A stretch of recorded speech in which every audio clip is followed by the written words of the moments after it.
to part 1 of the chapter thermodynamics. So what is thermodynamics? It's a branch of physics. Thermo relates to heat and temperature and basically deals with heat, the branch of physics which deals with heat, temperature and interconversion of heat energy to mechanical energy and mechanical energy to heat energy. Alright, so generally if you talk about machines like steam engines, there is conversion of heat energy into mechanical energy. You are getting some work done. Correct? Similarly, when you rub your hand, mechanical energy is getting converted into heat energy. Work done is getting converted into heat.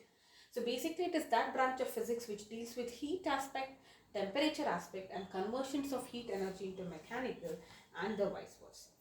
Alright, so this is a macroscopic science in the sense we do not deal with individual particles, molecules and all of that. We deal with a bigger picture like system. We talk about a machine. Alright, we talk about variables like pressure, volume. We are not talking about molecules, gases and all of that. Small particles we are not worried about. We get the bigger picture here. Alright, now you know what is a system and the surroundings, right? So system is anything which is under our observation, correct? So now if you are talking now in chemistry, a system could be a beaker where a reaction is happening and outside the beaker, whatever it is there, the room in which the beaker is kept, the house, the building, the area, the country, the entire universe for that matter will be surroundings. But here in physics, the part of matter which is under our consideration, like maybe a gas in a cylinder, we are trying to understand an engine, for example. That engine will be our system, and everything outside that system is what we call as surroundings. Alright, so now why are we dealing with thermodynamics both in chemistry and physics? While the definition of thermodynamics is the same, we talk about heat, temperature. In chemistry, we analyze it more from the reactions perspective, right? We have studied it in detail, like what is enthalpy of so many other reactions, right? Enthalpy or lattice enthalpy, enthalpy of combustion, and enthalpy of vaporization. We try to understand that whenever there is a chemical reaction happening, what are the heat changes involved? All right, so that part we are going to analyze there. Here we are again the study is the same. We are talking about heat, but with respect to a physical system, like it could be talking about an engine, a gas in a cylinder which is getting compressed, which is getting expanded. All right, so the perspective is different, but we are still talking about heat and conversion of heat to mechanical energy.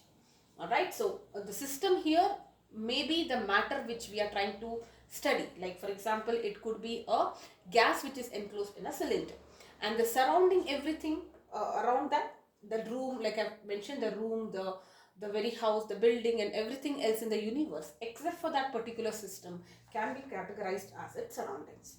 Alright, now there are three types of systems you already know: open system, closed system and one more is isolated. Correct? So open system is a system where both matter and energy can be exchanged with the surroundings. Just a second.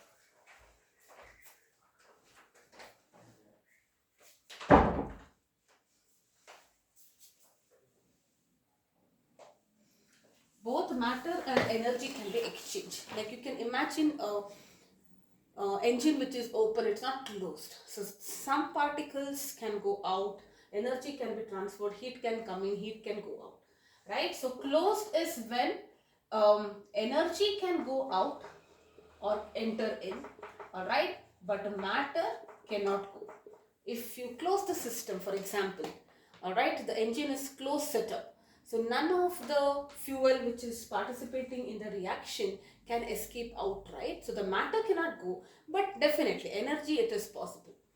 And isolated means the system is having a adiabatic wall, isolated wall, alright, because of which matter also cannot be exchanged, energy also cannot be exchanged between the surroundings and the system.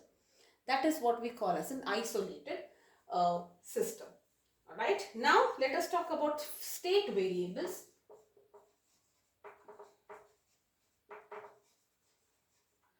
These are the variables which depend only on the current state and not on the path. I don't care how did I reach this particular state where I am in.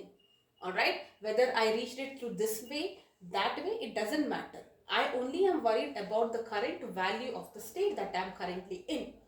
Alright, so state variables basically they determine the state of the system and they are not dependent on the path. They are only dependent on that particular value. Like for example, just to give you an example, I'm only, if I consider marks, okay, marks to be a state variable, I'm only worried about what is my marks in 10th final examination. I don't care how much work I did or what did I do to come to this level. Okay, so we are not considering the path then, right? So only the marks is what I consider. If that is the case, then I can classify marks to be like a state variable. Alright, so what are the examples? Pressure, volume and temperature. Alright, so I say the atmospheric pressure is 1 atmosphere. I don't care about like why is it 1 atmosphere, where it was earlier, how did it reach this? No. Same is the case with volume and temperature. All of them are state variables. Alright, and there are two types of walls, conducting walls and adiabatic walls. Right, conducting wall means the energy can be exchanged between the surroundings and the system. Adiabatic walls is like insulated wall, right? So like in the case of a thermos flask, to an extent we can consider it to be, the walls of a thermos flask can be considered to be an adiabatic, though it's not perfectly adiabatic. Alright, for whatever time being we can consider it to be an adiabatic wall. Adiabatic means energy cannot be exchanged between the system. It does not allow the flow of energy between the system and the surroundings and the vice versa. Alright, so these are the terms. Moving forward, let's now talk about thermodynamic equilibrium. Alright, so when do you say a system is in thermodynamic equilibrium? It should satisfy three kinds of equilibrium. If a system achieves all the three kinds of equilibrium, then we say that system automatically is in a state of thermodynamic equilibrium. So first one, it should be in a thermal equilibrium, it should be in a chemical equilibrium, okay, and it should be in a mechanical equilibrium. Okay, if any one of these criteria is not satisfied, that means let us say it's in thermal but not in chemical, then we cannot classify that system. We cannot say that it is in thermodynamic equilibrium.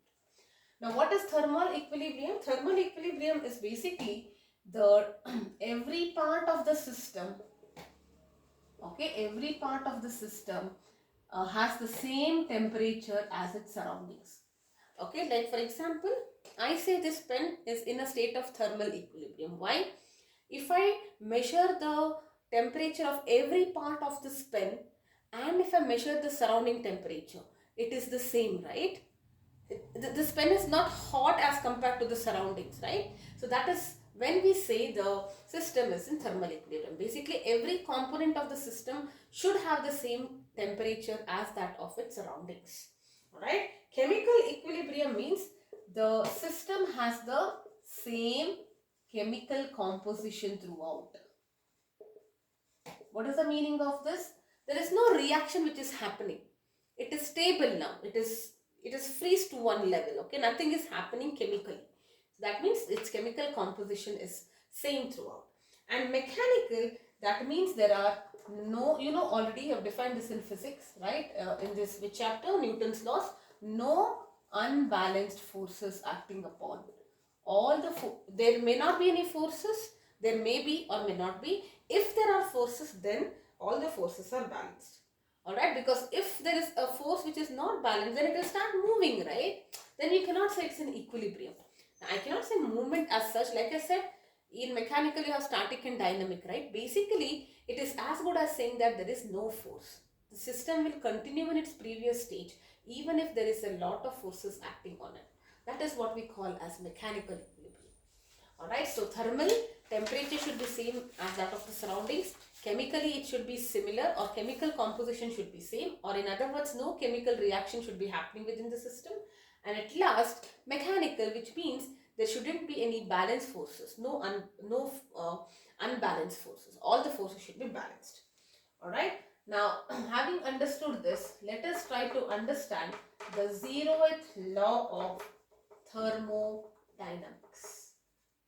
Alright, now first of all, why it is called zeroth law? Because the first and the second laws were already given, and then people thought about this. And since this is a prerequisite, it should have come before first law. That's the reason they gave this number as 0. Alright, so what it says, two systems in thermal equilibrium with a third system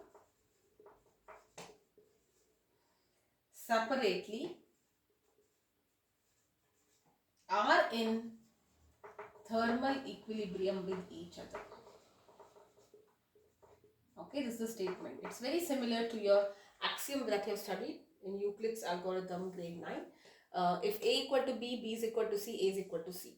Something like that. So you have system 1 which is in equilibrium with system 3, for example, and there is system 2 which is also in equilibrium with system 3. Automatically system 1 will be in equilibrium with system 2. Alright, so how can you perceive this? Let us say this is A and here you have C. Okay, here you have B, here you have C. If this wall here between B and A and B and C is what is that? It is conducting walls. Then there is exchange of heat which can happen, right? So over a period of time, if A is hotter, some heat would have flowed till the temperature becomes the same, correct? So A and C are eventually in a state of thermal equilibrium. Similarly, B and C will also be in a state of thermal equilibrium. Automatically, since A's temperature is equivalent to C, B's temperature is equivalent to C, and although A, B and C, all the systems have the same temperature, I can say that A is in equilibrium with B. Alright, so that's it about the zeroth law. Now let's talk about some more terminologies which you already have studied in chemistry, but let us revisit it without getting into much details because you already know that. Okay, so heat. Heat is represented by Q or delta Q. Delta Q when there is change in the heat. Alright, so why is the transfer of heat? Heat is said to be transferred, okay, only when there is a difference in temperature. Alright, so let us say the system is at 100 degrees Celsius and its surroundings is at 50 degrees Celsius. So there is flow of heat from the, provided the walls are allowed conducting walls, then heat will flow from the system to the surroundings. And if it was the other way around, heat would have flowed from the surroundings to the system. So always heat flows only when there is a temperature difference. It's just like, when do you say there is movement of molecules like solute or solvent? Only if there is a concentration gradient, right? We say that. Like in one case the salt is more and in the other case the salt is less. Depending on whether it is semi-permeable or not, osmosis or diffusion can take place, right? And it will continue till the concentration difference becomes 0 or everything is at the same concentration. Similarly, heat can only flow if there is a temperature difference. Let us say I hold this. Technically, there should not be any. Now, I cannot talk about my palm because my body is at a little higher temperature than the surroundings. But let us say I am keeping this pen on this blackboard. There will not be any heat flow because ideally both of them are in the same, having the same temperature. Correct? But imagine if I take a piece of ice and I put it in a glass for that matter. If you touch the glass after some time, like within a few seconds, you can feel that it is becoming cold. Why? Because heat is going from the glass to the ice, and that's the reason ice is melting, right? And since heat has gone away, that we say that, we could feel that it is cold. Now what is cold? Cold is nothing but the absence of heat, right? So if you are touching ice, now understand it this way, it is beautiful concept. you're touching ice, you feel cold. But what exactly is the meaning of cold? Because heat you can visualize, right? Heat is a flow of energy from a body of higher temperature to lower temperature. You can understand that. You're feeling hot. Hotness or coldness is a measure anyways. But why are you feeling cold when you're touching the ice? It's because your body is at a higher temperature, ice is at a lower temperature. Heat is going from your body to the ice, right? Since heat is lost from you, you are feeling cold. If heat is entering your system, you will feel hot. Like if you're touching a hot object, you will feel hot. Why? Because that object is at a higher temperature, heat is flowing into your body, right? So yes, heat is basically energy transferred between system and surroundings only because of the temperature difference. If now with respect to system, we are not worried about surroundings, right? I am worried about my engine design. Why should I care what is happening in that country or this universe? I am only worried about my system, correct? Now with respect to the system, if heat is absorbed by the system, let me put it like this, heat is coming into the system, absorbed by the system, then we say that the heat is positive because heat is entering in and gaining heat. Alright. Similarly, if heat is going out of the system, that means if the system is releasing heat, then Q is taken as negative. This is nothing as per, this is just the sign conventions for heat. Q is positive if the only with respect to the system, alright. The Q is positive if heat is entering the system, Q is negative if heat is leaving the system. I can also write heat as mu C delta T, where mu is the number of moles, C is the molar specific heat of a gas, and T is the change in temperature. Correct? And please remember, heat is a path function, not the state, right? Heat will only flow if there is a temperature dependent. That means that it requires a path. If both are at the same temperature, it will not flow. So definitely requires a path. Unlike pressure, temperature, internal energy, volume, they are all state variables, path independent. Heat is path dependent. Alright, I can also write Q as mc delta T. Here m is the mass and C will be the specific heat capacity.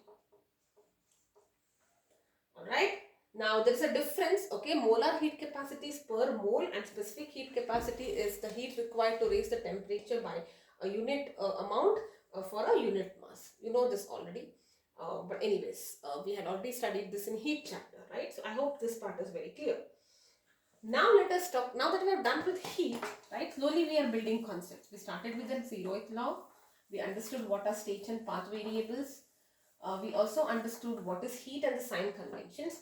Let us now talk about internal energy. Okay, internal energy is U. We generally cannot measure the absolute internal energy. We can only measure the change in internal energy. That's why I'm writing it as delta U. But don't get confused. U is internal energy of a system. Delta represents the change. Now what is this internal energy? If I say what is the internal energy of this pen? Alright. So the summation of all the energies that this pen possesses. Now this pen is stationary, it might have a potential energy. I am writing, it is moving, it might have kinetic energy. If it vibrates, it might have vibrational energy. If it is rotating, it might have rotational energy. Correct? If it's a magnet, it might have magnetic energy. If current is flowing, it might have electrical energy. So the summation of basically the sum of all energies within the system is what we call as internal energy. Alright, but when we are talking about physics, generally we do not talk about rotation and all that because we are talking about engines and all that. So typical kind of energies we talk about will be potential and kinetic. So we are going to analyze with this perspective, but again it depends on the kind of system. It can be it is nothing but the summation of all the energies the system can possess. Because we are limiting ourselves to the study of engines and gases, we only deal with potential and kinetic. Alright. Now, internal energy is again a state state variable. It is not dependent on the path. I don't care how this pen has got this much of energy, correct?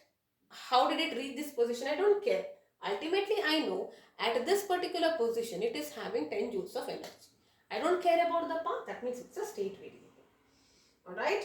Now, change in internal energy means whenever there is energy lost by the system or energy gained by the system. Correct? That is when there will be a change in internal energy.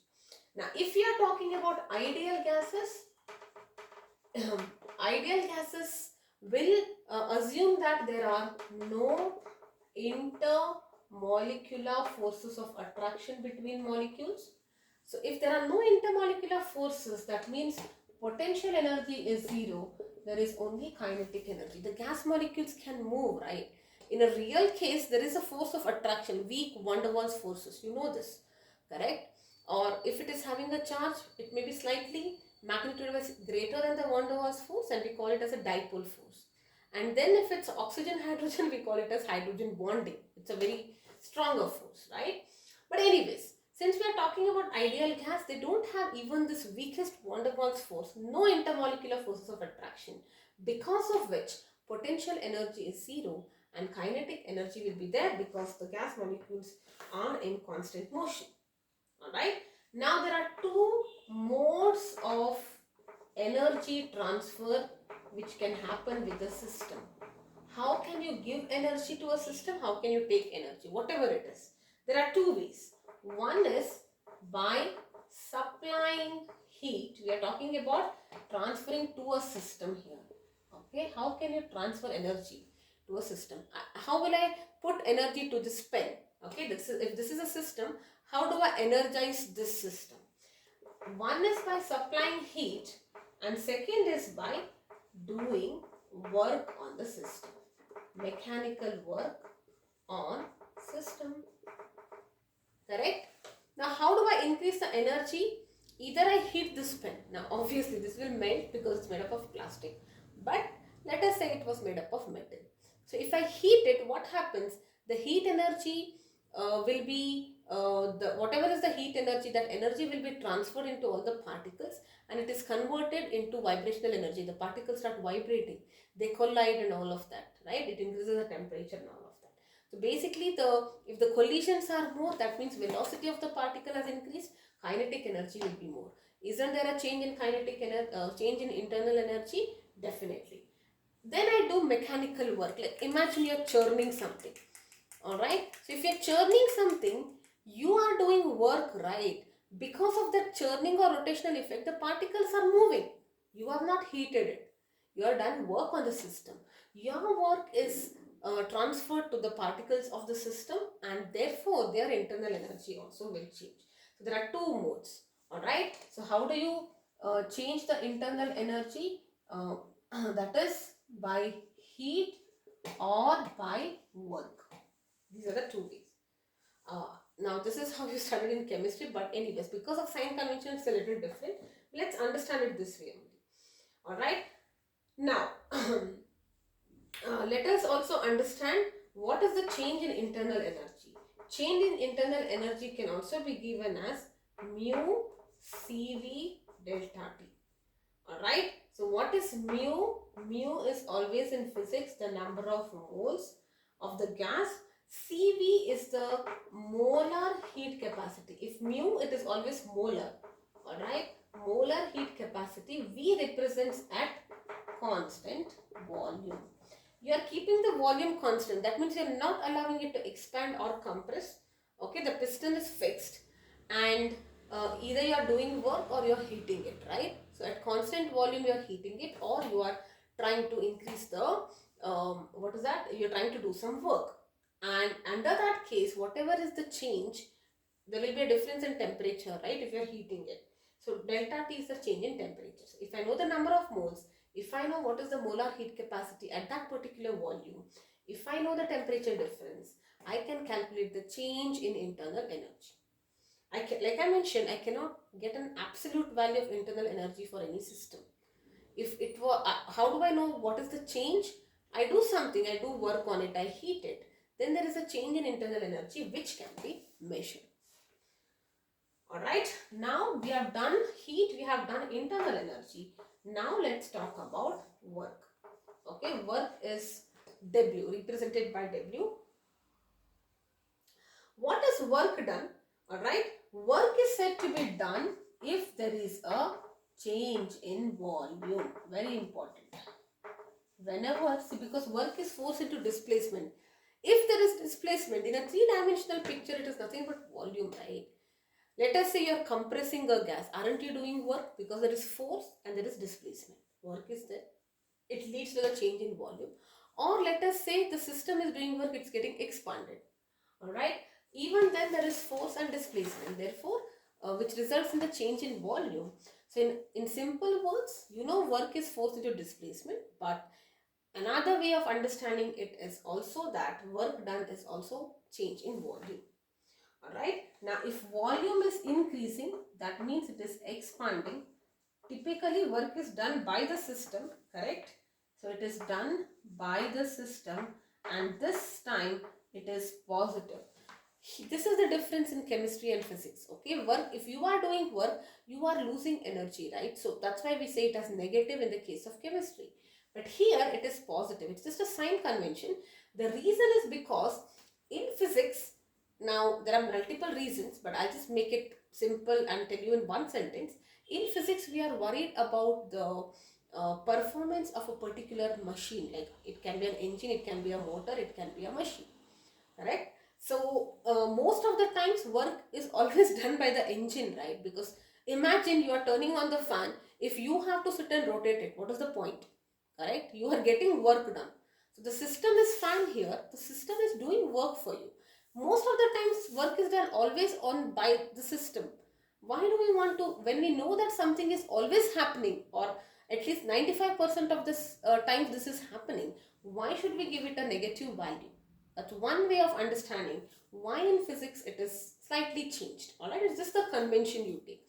Like for example, in optics, last year we studied if the object is on the image is on the object side, it is negative, other side it is positive.